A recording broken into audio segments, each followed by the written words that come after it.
Hello and welcome back to Edu Talk with Happiness.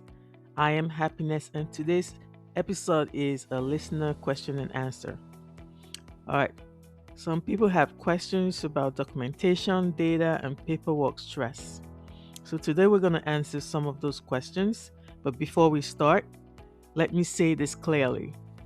If documentation feels overwhelming, you're not doing it wrong.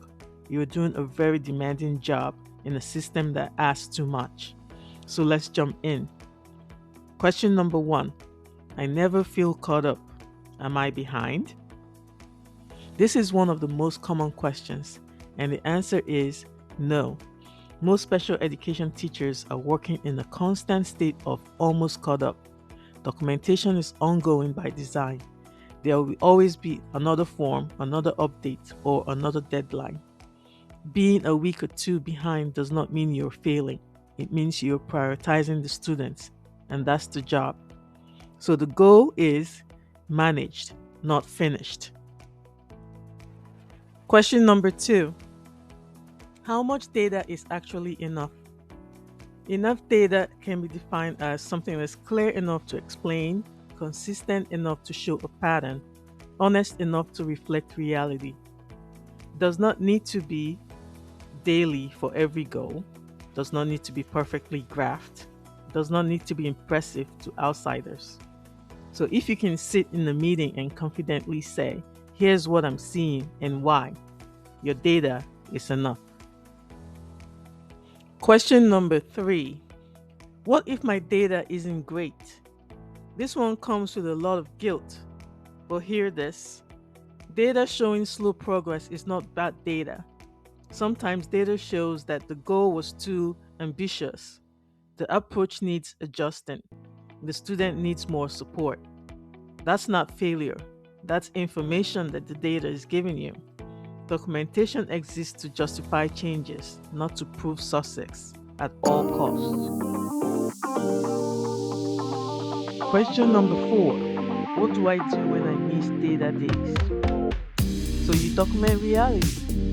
You can write limited opportunity due to schedule changes, the student was absent, a behavior impacted the session, or the instruction focused on regulation. Missing data happens. Honest notes protect you more than pretending that you did it. Question number five: I feel like paperwork takes time away from teaching. You're not imagining that. It definitely does.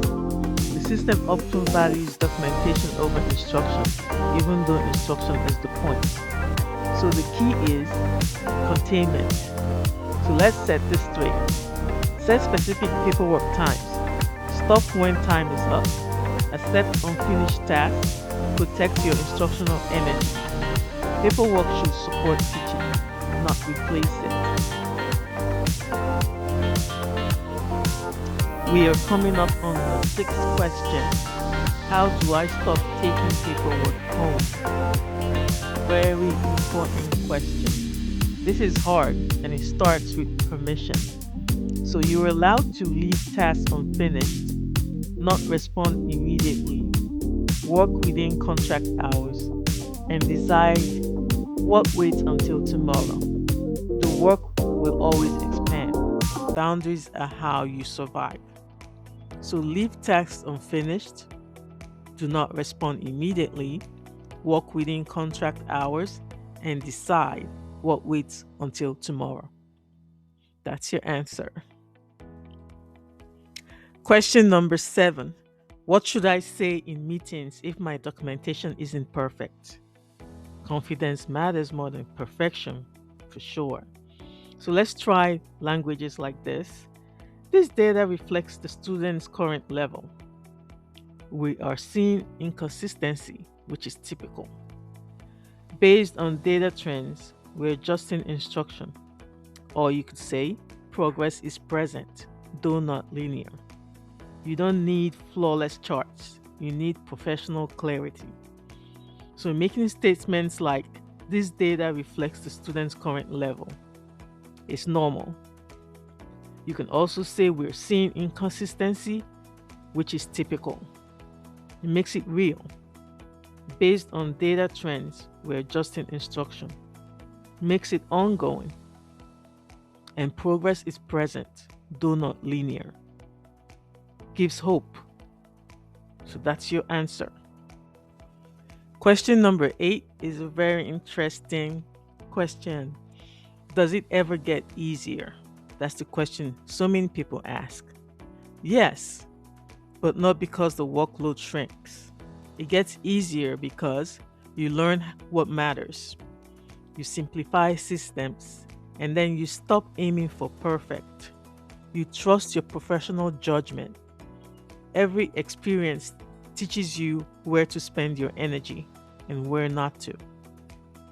So as you go along, it makes things easier. So we're going to close with this.